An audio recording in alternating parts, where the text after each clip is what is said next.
우리가 함께 연가를 시행하는 방식을 누가복음 23장 2절부터 25절까지 말씀과 마태복음 5장 37절 말씀이 되겠습니다.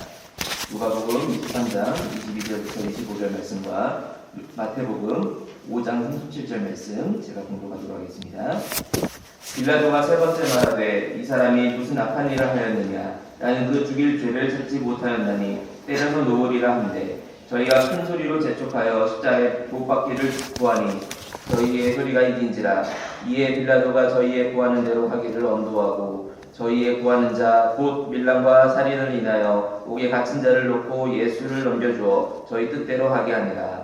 마태복음 5장 37절 말씀입니다. 오직 너희 말은 옳다 옳다 아니라 아니라 하라. 이에서 지나는 것은 악으로조차 나느니라. 이는 하나님의 말씀입니다. 글로리아 성가대 진행하겠습니다.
감사합니다. 제목이 우유부단한 빌라도의 큰 죄악입니다. 우유부단하다. 우리가 살아가면서 참 이러한 단어를 많이 사용하죠. 무슨 뜻이냐? 어물어물 망설이기만 하고 결단성이 없는 것을 이르는 말입니다. 결단성이 없는 거죠. 아무런 죄가 없음을 알고도 예수님을 십자가에 못 박게 내어준 빌라도가 바로 이러한 우유부단했던 사람인 것입니다. 오늘 본문 누가복음 23장 22절에 보게 되면요. 빌라도가 말하는데 너희가 고소하는 일에 대하여 이 사람에게 죄를 찾지 못했다 하고 빌라도 자신이 직접 입으로 얘기를 합니다. 그리고 빌라도뿐만 아니라 당시 헤로단 역시 예수님의 죄를 찾지 못했다고 누가복음 23장 14절에도 빌라도하고 똑같은 얘기를 하고 있습니다. 그러면서 누가복음 23장 12절에 보게 되면요. 빌라도와 헤롯은 원수지간이었지만 당일에는 서로 친구가 되었다라고 기록을 하고 있습니다. 예수님은 주후 29년 그러니까 니산월 13일 제3시에 십자가에 돌아가셨죠. 마가복음 15장 25절과 요한복음 19장 31절에 그 말씀이 있습니다. 그리고 오늘 본문 말씀은 예수님이 십자가에 달리시기 바로 몇 시간 전에 일어났던 상황인 것입니다. 당시 시대 상황을 먼저 살펴보게 되면 갈라디아 4장 4절 말씀에 때가 참에 하나님이 그 아들을 보내사 때가 찼다 그랬습니다. 때가 찼기 때문에 하나님이 아들을 보내셨다고 얘기를 했어요. 주전 4년에 예수님이 태어나셨습니다. 그렇게 태어나신 것은 하나님의 구속 계획의 때가 되었기 때문에 말씀이 육신이 되어서 이 지구상에 태어나신 분이시죠. 주전 4년 무렵이면 어떠한 상황이었느냐? 이스라엘 나라가 로마의 식민 지배 아래 있던 상황이었습니다. 나라의 주권은 로마에 빼앗긴 상태였죠. 로마에게 세금을 바쳐야 했죠. 재판권도 없죠. 당연히 군대를 가질 수도 없고 외교권도 없는 껍데기만 가지고 있는 그러한 나라였을 상황입니다. 이처럼 암울한 시대에 예수님이 태어났던 것이죠. 당시 이스라엘은 분본 왕이 다스리고 있었습니다. 이게 무슨 얘기냐? 한 지역을 한 4분의 1 정도를 한 사람이 다스리는 겁니다. 그리고 그 옆에 지역은 또 다른 사람이 다스리는 거예요. 그러니까 왕보다 한참 밑에 있는 지위에 있는 사람들이 지역을 나눠서 다스리고 있는 왕을 분봉왕이라고 합니다. 예수님이 태어날 당시에 대헤롯이라 불리는 왕이 유대 전 지역을 통치를 하고 있었죠. 대헤롯은 주전 37년부터 4년까지 다스리고 있었습니다. 그리고 예수님이 태어난 주전 4년에는 헤롯이 죽을 때 5명의 아들이 있었습니다. 대헤롯이 죽었을 때 그 5명의 아들이 있었는데 아리스토블루스하고 헤롯 빌립, 헤롯 아켈라오, 헤롯 안티파스 그리고 헤롯 빌립이 또 있었죠. 그냥 빌립이 있었습니다. 이 중에 성경에 직간접적으로 언급되는 인물은 아켈라와 헤롯 안티파스죠. 그리고 빌립입니다. 헤롯 아켈라와 헤롯 안티파스만 아버지와 어머니가 같고 나머지는 전부 배다른 형제들입니다. 헤롯 아켈라오는 유대와 이두메, 사마리아와 본붕왕이었죠. 그러니까 그 세 개 지역을 다스리는 왕이었습니다. 헤롯 안티파스는 갈릴리아 베레아 지역을 통치하고 있었죠. 그러니까 같은 유대에도 분봉왕이 여럿이 있었다는 얘기입니다. 헤롯 빌립은 이두메와 갈릴리 동부 지역을 통치하고 있었죠. 이처럼 한 나라를 여러 지역으로 분할해서 통치하는 왕을 분봉왕이라고 우리가 부릅니다. 헤롯 아켈라오는 마태복음 2장 22절에 한번 성경에 나옵니다. 예수님이 태어났을 때 대헤롯을 피해서 이집트로 도망가셨죠. 유대 지역으로 들어가지 않고 갈릴리로 올라가서 살았다고 얘기를 하고 있습니다. 바로 이때 삼남이 바로 아켈라오인 것입니다. 마태복음 2장 22절에 그 말씀이 있죠. 그리고 헤롯 안티파스는 갈릴리아 베레아 지역을 다스리고 있었는데 주전 4년부터 주 39년까지 이 지역을 다스리고 있었죠. 그러니까 예수님의 공생의 3년 기간 중에 나오는 헤롯이 바로 이 안티파스입니다. 오늘 본문은 헤롯 바로 이 안티파스에 대한 얘기인 것입니다. 헤롯의 넷째 아들이죠. 이 헤롯이 헤롯 빌립의 아내 헤로디아를 취한 사람입니다. 그러니까 자기 재수를 취한 거죠. 아내로서. 이러한 도덕적으로 타락한 시대 예수님이 오신 거거든요. 죄가 더한 곳에 은혜가 더한다고 했어요. 그런데 이 일로 세례 요한이 헤롯을 책망을 하게 됩니다. 그래서 세례 요한은 헤롯의 미움을 받아서 그 헤로디아의 딸 생일 때 참수형을 당해서 죽게 됩니다. 그리고 빌립은 이방인들이 많이 사는 갈릴리 동북 지역을 다스리고 있었죠. 성경에서는 데가볼리 지역이라고 기록을 하고 있습니다. 우리가 잘 아는 가이사랴 빌립보죠. 바로 빌립이 세운 도시입니다.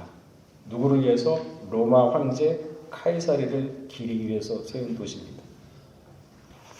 이것만 보아도 당시 분봉왕들이 자신들의 권력과 기득권을 유지하기 위해서 로마 황제에게 얼마나 아부를 했는지 엿볼 수 있는 대목입니다.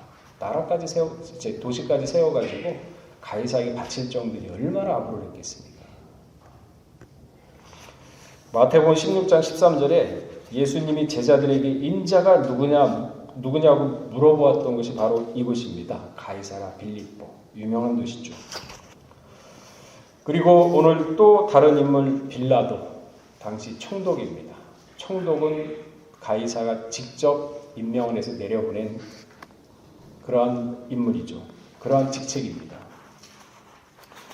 분봉왕으로서 가만히 보니까 마땅히 사람의 인품도 그렇고 모든 행동하는 것도 그렇고 마인드도 그렇고 세울 만한 그런 사람이 없어요. 그럴 때 가이사가 직접 이제 총독을 임명해서 내려보낸 사람이 바로 빌라도입니다. 본국에서 직접 파송한 총독이죠. 다른 지역은 다 왜 분봉왕을 세웠는데 그런데 왜 유대와 사마리아 지역은 총독을 세웠는가? 당시 정치적 상황을 알게 되면요, 성경을 이해하는데 많은 도움이 됩니다. 물론 인물이 없었지만 또 그 외에도 다른 이유가 있었던 것이죠. 대헤롯이죠. 예수님 태어났을 때 당시 헤롯이 2살 이하의 어린이는 다 죽였다고 했지 않습니까? 그 대헤롯입니다. 아들들에게 땅을 분보를 했습니다. 아까 말씀드렸던 여러 지역 사마리아 이렇게 분보를 했죠. 다 나눠줬습니다. 그 중에 아켈라오는 유대 지역을 다스리는데 문제가 발생했습니다. 너무나도 야만적이고 독재를 한 것이죠. 그래서 로마 황제는 식민 지역을 유화 정책으로 다스리라고 분명히 얘기를 했는데도 불구하고 아켈라오는 그러지 않았던 것이죠. 강압적으로 다스렸던 것입니다. 급기야 백성들은 폭동을 일으켰고 아켈라오는 이 폭동을 진압한다는 명목으로 3,000명가량을 죽였습니다. 이 일로 유대 지역은 큰 혼란에 빠졌죠. 혼란은 더욱 가중되어서 이제 로마가 직접 개입해서 사태를 진정시키기에 이르렀던 것입니다. 그리고 빌라도 총독을 파견을 하고 아켈라오는 로마로 송환되어서 갈릴리아 지방으로 추방이 되었죠. 이때 유대와 사마리아 지역만 로마에서 직접 총독을 파견하게 됩니다. 이게 역사적인 배경이에요. 이렇게 해서 첫 로마 총독인 코프니우스를 시작으로 2대 마르쿠스 암비비우스, 3대 안토니우스 루푸스, 4대 발레리우스 그라투스, 5대가 우리가 잘 아는 빌라도 총독입니다. 폰티우스 빌라투스, 주전 26년부터 36년까지 그 지역을 다스리게 되죠. 이때 예수님이 십자가에 못 박혀 돌아가신 겁니다. 그렇기 때문에 이 내란 지역의 총독으로 왔던 빌라도는 로마 황제에게 잘 보여야 하는 충성심을 드러내야만 하는 그러한 위치에 있었던 것입니다. 조금만이라도 혼란이 있고 다시 폭동이 일어난다 그러면 빌라도는 그 목이 달아나게 생겼죠. 자신의 권력과 지위와 부귀영화를 유지하기 위해서는 잘 다스리면서 소란 없이 조용하게 그러면서 가이사한테 잘 보여야 되는, 한마디로 치사하게 아부를 해야 권력을 유지할 수 있고 지가 살아갈 수 있는 그거를 빌라도는 알았던 겁니다. 당시 유대 백성들도 이러한 빌라도의 정치적 역학관계를 잘 알고 있었죠. 이용합니다. 요한복음 19장 12절에 그 말씀이 있죠. 이러므로 빌라도가 예수를 놓으려고 힘썼으나, 왜? 죄가 없는 걸 알았거든요. 유대인들이 소리질러 가로되 이 사람을 놓으면 가이사의 충신이 아니니이다. 알았어요. 유대 백성들이. 무릇 자기를 왕이라 하는 자는 가이사를 반역하는 것이다. 얼마나 간사하고 교묘합니까? 이스라엘 백성들이. 당시 총독 관저는요, 가이사랴 지역에 있었습니다. 보통 로마 총독은 가이사랴에 머물게끔 되어 있거든요. 거기에 관저가 있습니다. 때문에 바울도 예루살렘에서 체포되었지만은 가이사랴 총독으로 후송됐던 걸로 봐서 항상 평상시에는 가이사랴 총독이 머물러 있었다는 걸 알 수가 있죠. 사도행전 23장 33절에 그 말씀이 있죠. 그러나 당시 예수님을 재판했던 본디오 빌라도는요, 마침 6월절이기 때문에 소동을 염려해서 예루살렘 성 안에 또 다른 관저에 머무르고 있었습니다. 이 사람은 소동 때문에 그 진압을 하기 위해서 내려온 사람이기 때문에 굉장히 민감합니다. 소동에 대해서. 그러니까 가이사랴에 있지 않고 예루살렘의 또 다른 관저에서 6월절이 지나기를 기다리고 있었던 거예요. 하나님은 분명히 때가 되어서 예수를 보냈다고 그랬습니다. 참새 한 마리도 떨어지지 않게 하시는 분이 하나님이신데 우연이겠습니까? 헤롯 안티바스도 같은 이유가 뭡니까? 폭동을 염려해가지고 같은 이유로 예루살렘 성 안에 있었습니다. 그래서 성경에 보면 짧은 시간 안에 헤롯하고 빌라도 예수님이 왔다 갔다 할 수 있었던 이유 바로 여기 있었던 거예요. 누가복음 23장 6절에서 7절에 그 말씀이 있죠. 빌라도가 듣고 묻되 저가 갈릴리 사람이냐? 분봉왕이 달라요.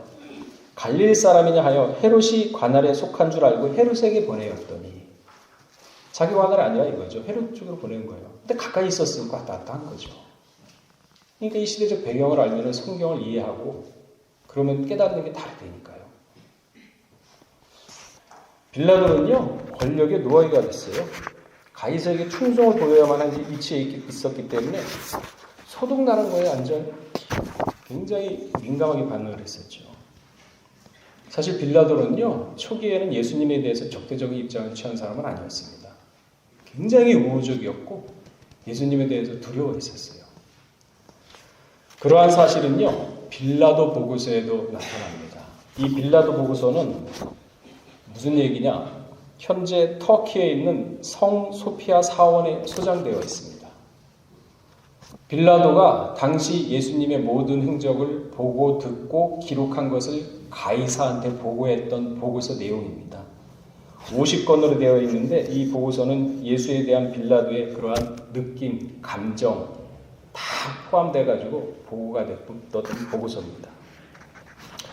이때 빌라도가 예수에 대해서 뭐라고 표현했냐면 예수는 일생에 있어서 가장 독특한 성격의 소유자로서 자신의 모든 군대보다 예수를 더 두려워했다라고 빌라도 보고서에 빌라도가 고백을 하고 있습니다. 터키의 성소피아 성당 가서 한번 보시겠습니까? 누가복음 3장 1절 기록에 보게 되면요. 가이사 당시 로마 황제에게 빌라도가 편지를 보내죠. 누가복음 3장 1절에 디베로 가이사 위에 있는지 15해 곧 본디오 빌라도가 유대 총독으로 헤롯이 갈릴리의 분봉왕으로 그 동생 빌립이 이두레아 드라구디 지방 분봉왕으로 무산 아가 아빌레네의 분봉왕으로 쭉 읽어보시면 보고하는 게 나오죠. 그 내용에서 빌라도는 예수에 대한 사건은 너무나도 독특하고 심지어는 어떻게 판단했느냐? 나라의 운명까지도 우리 로마 나라의 운명까지도 변하게 할 수 있는 그러한 인물로 파악을 했었습니다. 빌라도는. 처음부터 그렇게 악대적이 않았어요. 그리고 악대적으로 넘긴 건 아닙니다. 그 보고서에 따르게 되면요. 빌라도는 길을 가다가 예수님의 설교를 들은 적이 있다고 합니다. 직접 들은 것은 아니고 자신의 부관인 말류스라는 사람이 있어요. 그 사람을 시켜서 야 저기 예수가 있는데 무슨 얘기 하나 들어봐라. 그래서 섞여서라서 듣게 했답니다. 그리고 말류스는 자신이 들은 얘기를 빌라도에게 전한 것입니다. 그러면서 빌라도는 지금까지 자신이 읽어본 그 어떤 철학 작품과 예수의 말과는 비교할 수 없다고 고백을 하고 있습니다. 당시 예루살렘에는 로마에 대해서 아주 적대감이 굉장히 강했죠. 이러한 분위기는요, 당연하게 이루어졌습니다. 그래서 로마의 세금을 걷는 세리장, 너는 로마의 압제야. 그래서 어떻게 취급했느냐? 이 세리장을 갖다가 창녀와 같은 죄인으로 취급하는 분위기가 당시 이스라엘의 분위기였습니다. 그런데 이 창녀와 같은 세리장하고 예수님이 식사를 하는데 예수님을 곱게 보겠습니까? 이스라엘 백성들이. 마태복음 9장 11절에 그 말씀이 있잖아요. 바리새인들이 보고 그 제자에게 이르되 어찌하여 너희 선생은 세리와 죄인들과 함께 잡수시냐? 같이 먹은 거를 비판하는 이유가 여기 있는 거예요. 문화적 배경이. 누가복음 19장 5절에서 7절에도 그 말씀이 있죠. 예수께서 그곳에 있어 우러러 보시고 이르시되 삭개오야 속히 내려오라. 세리장인데 삭개오 취급도 안 했어요. 인간 취급도 안 했는데 예수님은 내려오라고 얘기를 했습니다. 친근하게. 그러니 예수님에 대해서 어떻게 생각했습니까? 이스라엘 백성이. 오늘 내 집에 유하여 하겠다 하시니 급히 내려와 즐거워하여 영접하거늘 뭇사람이 보고 수군거려 가로되 삭개오를 내려오라서 야 너희 집에 같이 잘 테니까 준비해라. 뭇사람이 수군거려되 저가 죄인 집에 유하러 들어갔도다 하더라. 그 예수님 보겠습니까? 죄인하고 같이 놀고 먹고 마시고 하는 사람인데 예수라고 믿겠어요? 더군다나 부자도 아니고 목수의 아들 어머니는 젊고 아버지 늙은 그러한 가정에 태어나고 부유하지도 않고 믿겠습니까? 여러분 그거 태어났으면 나나 여러분 그거 태어났으면 믿을 것 같아요? 못 믿어요. 근데 예수님은 로마의 적대적인 유대인들의 모습과는 전혀 다르게 가이사에게 세를 바치는 것이 옳은가 질문을 냈을 때 이 장면에서 예수님은 가이사는 가이사에게 하나님 것은 하나님에게 바치라. 이스라엘 백성들은 로마에서 세금 바치는 걸 죄악시 여겼는데 예수님은 가이사에게 바치라고 얘기했어요. 그 로마에서 어떻게 생각하겠습니까? 빌라도는 이러한 예수의 관용과 숭고한 정신을 보았던 겁니다. 그래서 3년 동안 예수를 지켜본 빌라도는 판단을 하게 됩니다. 당시 빌라도의 판단으로는 로마의 종교는 예수로 종교로 대체될 수 있구나. 저 관용, 저 세리장 같은 죄인도 포용할 수 있는 사랑, 저걸 누가 이길 수 있겠느냐. 로마도 지배를 당하겠구나. 아니나 다를까요? 지금 전 세계 기독교 지배를 하고 있지 않습니까? 당시 로마의 사도 바울이 전부터 지배를 했고 빌라도가 제대로 봤어요. 로마 제국을 험하게 붕괴시킬 것으로 느꼈던 것이죠. 빌라도의 두려움이 바로 이거였던 겁니다. 근데 그 두려움은 더 컸죠. 빌라도 보고에서 따르면요, 빌라도는 예수로 인해 폭동이 일어날 것을 염려해서 예수님께 편지를 보내서 조용히 만나자고 합니다. 마태복음 26장 1절에서 6절 기록이 되어 있죠. 이렇게 해서 빌라도는요, 예수님을 직접 만나보게 됩니다. 그 보고서에 따르면요, 빌라도가 예수님을 처음 만났을 때의 상황과 감정에 대해서 기록을 하고 있습니다. 예수님을 접견실에서 처음 보았을 때 빌라도는 마치 쇠덩이처럼 손과 발은 묶어놓은 것처럼 꼼짝할 수 없었으며 자신의 몸은 사형수처럼 벌벌벌 떨었다고 그 보고서에는 고백을 하고 있습니다. 그리고 예수를 존경과 두려움으로 응시하였다고 기록을 하고 있습니다. 빌라도는 지난 3년 동안 나는 그대에게 연설을 허락할 수 있는 자유를 나는 당신에게 허락했다는 거죠. 당신이 연설할 수 있었던 것은 나의 허락이 있었기 때문에 가능하다 하고 지금 예수에게 자신의 배려를 갖다 얘기를 하고 있는 것입니다. 그러면서 빌라도는 이어서 말하기로 나는 그 일에 대해서 후회하지 않는다. 이 사람은 분명히 로마를 허망하게 무너뜨릴 것이고 이 숭고한 사랑을 전파할 것임에도 불구하고 당신의 그 연설을 하게끔 한 것에 대해서 나는 후회하지 않습니다. 정직한 사람이죠. 된 사람입니다. 빌라도는. 또한 빌라도의 아내는 예수를 정죄하지 말고 놓아주기를 강구했습니다. 그 말씀은요, 마태복음 27장 19절에 나와 있어요. 읽어보게 되면요, 총독이 재판자리에 앉았을 때 그 아내가 사람을 보내어 가로되 저 옳은 사람에게 아무 상관하지 마옵소서. 꿈에 내가 그 사람을 인하여 애를 많이 썼나이다 하더라. 밤잠에 한숨도 못 잤죠. 꿈이 엄청 사나운지 현실처럼 막 부딪혔죠. 그 두려우니까 재판관에 있는 남편 빌라도에게 사람을 보내서 제발 저 옳은 사람 그냥 놔둬라. 기회가 있었어요. 빌라도. 여기 애를 많이 썼다는 것은 감각적인 고통스러움을 경험하다. 몹시 병을 앓다. 그러니까 밤새도 온몸이 아프고 병이 들 정도로 그렇게 꿈을 꿨던 겁니다. 빌라도의 아내가 마치 현실과 같은 경험을 겪으면서 고통을 느꼈던 것을 예수는 예사로운 사람이 아님을 알아채고 남편 빌라도에게 놓아주기를 간청하겠다는 겁니다. 이것이 빌라도에게 돌이킬 수 있는 마지막 기회였죠. 결국 그는 하늘이 준 기회를 놓쳐버리고 말았습니다. 오늘 아침에도 우리 사도신경 빌라도 한 번 또 얘기했지 않습니까? 빌라도의 고난을 봐서 전 세계적으로 빌라도가 이름이 올라가잖아요. 그죠? 죽어서도 2000년이 지나서도. 이처럼 빌라도와 그의 아내는 예수에 대해서 우호적이며 죄가 없다는 사실을 알았지만 나라가 폭동이 날 것을 염려하여 결국 예수를 정죄하는 인류 역사상에서 전무후무한 죄를 범하고 말았습니다. 우유부단했죠.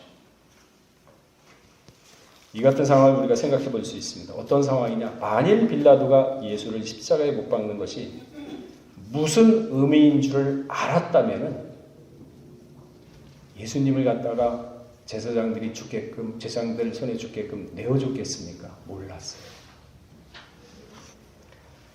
가이사의 신하로서 충성과 권력과 기득권보다 하나님의 아들이라는 사실을 더 두렵게 여기고 알았다면 빌라도는 절대 내어주지 않았습니다.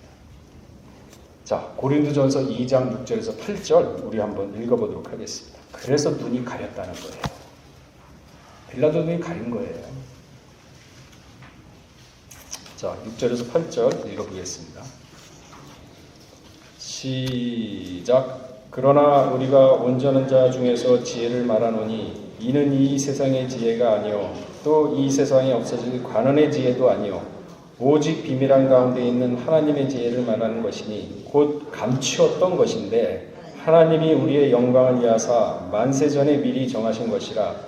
이 지혜는 이 세대에 가느니 하지 알지 못하였나니 만일 알았다면 영광의 줄 십자가에 못 박지 않았으리라. 이걸 몰랐어요. 사망이 망하는, 사망이 죽는 것을 몰랐습니다. 그저 육신적으로 내 권력과 내 위치만 생각했지 이분을 죽이면 하나님의 아들로서 어떻게 됐다는 걸 몰랐습니다. 하나도 몰랐어요. 당시 종교 지도자들 자기 밥그릇 때문에 예수 죽였어요. 설교를 잘하니까 자기 설교가 안 먹혀. 그러니까 이단으로 정죄를 해버립니다. 듣지 마. 절대 들으면 안 돼. 들으면 그 형 봐도 안 돼. 거짓말이죠. 시기 질투로 죽였어요. 당시 종교 지도자들. 빌라도는 권력과 자신의 기득권 때문에 예수를 십자가에 못 박았습니다. 여기에 영적인 게 어디 있습니까? 전부 다 육적인 거죠. 내 밥그릇, 내 위치, 내가 밥 벌어먹고 사는 거에 다 정신 팔렸지 영적인 세계가 누가 지금 봤습니까? 없죠. 저들에게 있어서 예수는 인류의 죄를 구원하는 하나님의 아들이 아니라 가난한 시골의 한 청년으로 보았을 뿐입니다.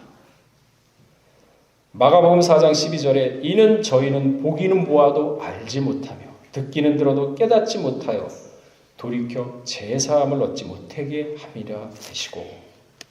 빌라도는 예수를 알아봤습니다. 하나님의 아들인 건 몰랐죠. 범인이 아니라는 걸 알아봤죠. 대화도 했습니다. 두려움도 느꼈습니다. 로마를 허망하게 무너뜨릴 수 있는 그러한 왠지 모르는 어떠한 사상, 그 무엇인가를 가지고 있는 분이라는 것도 본인은 알았습니다. 그러나 하나님의 영광은 몰랐죠. 그저 자신이 가이사라한테 충성하고 그래야 내 가족이 먹고 사는 거, 눈앞에 육신이 더 예수님의 그러한 하나님의 아들이라는 것보다 더 육신이 눈에 앞에 있었던 이익을 취했던 거죠. 한마디로 말해서 우유부단했죠.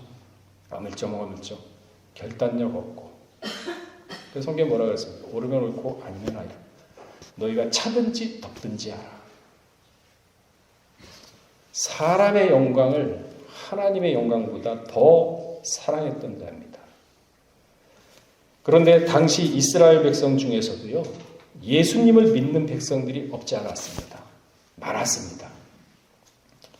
굉장히 많았습니다. 그러나 당시 목사들을 두려워해서 드러내지 못했다고 요한복음 12장 42절에서 43절에는 기록을 하고 있죠. 제가 봉독하겠습니다. 요한복음 12장 42절에서 43절. 그러나 관원 중에도 저를 믿는 자가 많다 그랬어요. 바리새인들을 인하여 목사들의 눈치를 보느라고 인하여 드러나게 말하지 못하니 이는 추례를 당할까 두려워함이라. 저희는 사람의 영광을 하나님의 영광보다 더 사랑하였더라. 눈치 보면서 이렇게 알아는 것이 사람의 영광보다 하나님의 영광을 더 낮게 봤다는 얘기거든요. 이걸 몰랐던 거죠. 그렇다면 우리 지금 무엇으로 여러분들은 살아가면서 예수님을 십자가에 못 박고 있습니까? 혹시 있지는 않습니까? 말씀을 받았습니다. 우리 교회가 수십 년 동안 변화의 말씀하면서 엄청난 말씀을 받았던 분들입니다. 근데 그 마음밭이 아직까지 길밭이고 가시밭이고 돌밭이고 생활의 염려로 인해서 말씀이 자라지 못해서 말씀 대신 예수님을 지금 십자가에 못 박고 있지는 않습니까? 사람의 눈치를 보면서 하나님의 영광을 가리고 있지는 않습니까? 누가복음 12장 31절에 보게 되면요. 오직 너희는 그의 나라를 구하라. 그리하면 이런 것들을 너희에게 더하시라. 먹고 사는 거 그 나라 구하면은 참새도 먹이시는데 굶어 죽이겠습니까? 왜 이렇게 믿음이 약합니까? 잠언서 29장 25절 우리 한번 찾아보겠습니다.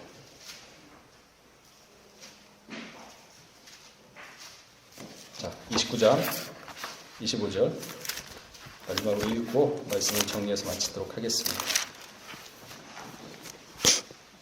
자, 잠언서 29장 25절 시작. 사람을 두려워하면 올무에 걸리게 되거니와 여호와를 의지하는 자는 안전하다. 보세요. 여호사봐 보세요. 여호수아 24장 15절에 그 말씀이 있지 않습니까? 야, 너희가 강 건너 우상이 보기 좋아? 가서 섬겨. 뭐 강 이편에 가나안 땅에 아모리 족속의 우상이 참 화려하고 멋있어? 가서 섬겨. 너희들이 가든 말든 난 상관 안 할 테니까 가서 섬기든지 말든지 알아서 해라. 그러나 나와 내 집은 오직 여호와를 섬기겠노라. 얼마나 배짱있습니까? 얼마나 멋있습니까? 이런 신앙을 우리가 가지고 살아야죠. 하나님이 사비부 보호를 하지. 이 눈치 저 눈치 봐보고 옳은 거 글것도 모르고 설악을 분리도 못하고 찬지 더운지도 모르고 그럼 하나님 뭐라고 하겠습니까? 차든지 덥든지 해라. 그럼 내가 뱉어내겠다 그랬잖아요. 때가 때인 만큼 이제는 말씀을 마음까지 보시셔야 돼요. 말씀으로 심판합니다. 말씀. 마지막 때에 맞는 말씀을